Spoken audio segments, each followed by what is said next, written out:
Svojemu razmišljanju je dala naslov Življenje v pripravi za svetost. Najprej se opravičujem za moj današnji izostanek, saj mi je udeležbo preprečila bolezen. Zelo sem vesela, da se uresničuje Ivankina želja, da bi naša lepa Poljanska dolina dobila društvo oziroma ekipo ljudi, ki bi lahko pomagala oziroma vodila bolnike in njihove svojce pri spremljanju umirajočih. To je nenadomestljivo za umirajočega in obenem dragoceno za svojce. Štefan je Ivankin glas pri uresničevanju njenega cilja. Želeli bi biti ekipa ljudi, kjer bi imela vsaka oseba svojo nalogo. Zdravstveno osebje sta zdravnik in medicinska sestra. Zelo pomembno je, da sta v kontaktu, kajti tako je zdravstvena oskrba učinkovita in hitra.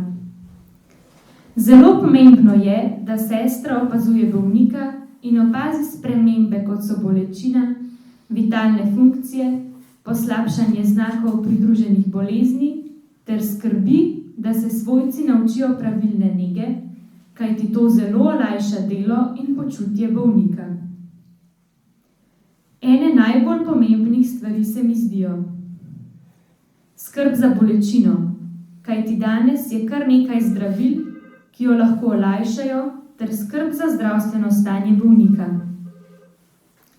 Da se bolnik počuti varnega in da nam lahko zaupa, prav tako svojci. Da svojci vedo, da smo molčeči glede njihovega stanja, kajti če tega ni, je zelo težko. Brez pravila zaupnosti ne gre.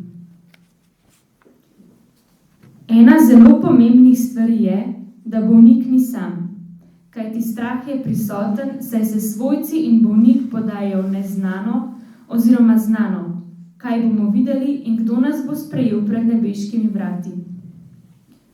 Zelo pomembno je, da bolnik odide brez strahu. Pomembno je tudi za svojce, saj je žalovanje dolg in boleč proces, kjer smo brez Božje pomoči izgubljeni. Imamo veliko prednost, ker imamo vero v trojedinega Boga. Spoštovanje do umirajočega in umrlega je pomembno, kajti to si zasluži vsak, tudi umrli. Pomembna je tudi priprava umrlega za odhod v nebeško deželo, da se ga umije in pražnje obleče za nebeško gostijo. Svojci vedo, kaj jim je bilo drago. Vedo, na primer, kakšno kito je nosila mami, kateri šampon je uporabljala, kateri parfum jo je naredil posebno. To je ljubezen med materjo in hčerami. Kajti nebeška svatba je za nas nekaj nedosegljivega. Pride pa čas, ko bomo tudi mi stali pred nebeškimi vrati. Ne bojmo se umirajočega in umrlega. Ne bojmo se ga pokrižati, objeti in biti preprosto z njim. Je zelo pomemben čas in blagoslov za nas, ki ostajamo, in za tistega, ki odhaja. Z Ivanko so preko mnogih pogovorov sklenili, da ljudje rabimo pomoč in spodbudo pri trpljenju in umiranju. Ljudi je strah. Zaradi strahu se kaj hitro ustrašijo trpljenja, bolečine, osamljenosti in hitro se lahko zgodi, da posežejo po evtanaziji, saj je to dandanes precej lahko dostopna možnost. Zato je zelo potrebna ljubezen in naš dotik, da se preko trpljenja z našo pomočjo pripravijo na večno vstajenje. Pot k Ivanki me je peljala po ovinkasti cesti, ki se vztrajno dviguje. Zdaj jo obnavljajo in prihajala sem po daljši poti. Prihod k Ivanki mi je bil veliko veselje. Zaradi skupnih pogledov na življenje, zdravje človeka in odhajanje človeka na nebeško gostijo. Z vsakim obiskom so postajali vse večji prijateljici in zaveznici. Vsakič so popili kavo iz rožnatih skodelic in to je bil najin čas. Čas za prijateljstvo, ki nama je bil odmerjen, je bil zelo kratek. A vendar je bila Ivanka človek, katerega ne moreš ne imeti rad. Zelo sem si želela, da bi pri odhajanju stala ob strani.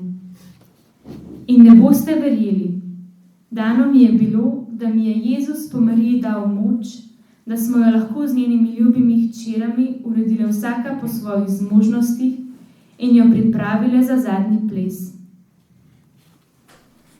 V mislih se mi vedno znova poraja zadnji večer, ko je bila umita, nadišavljena in so punce sedele ob njej na postelji in se smejale. Občutiti je bilo veliko radosti, ljubezni in veselja, da so skupaj. Ob odhajanju tisti večer sem ji obljubila, da pridem v nedeljo na kavo in da se bomo uredile za prihajajočo birmo.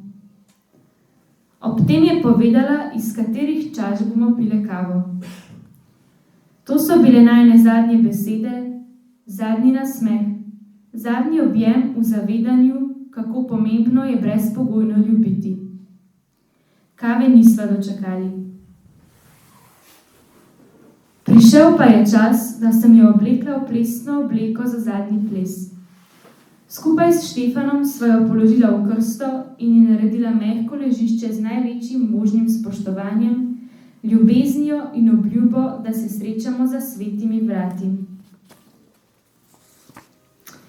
Marija ima po Jezusu velik, mehak, puhast bel plašč za vsakega izmed nas. Ne bojmo se odeti van. Želim vam vse dobro in vas lepo pozdravljam. Saša Malovrh.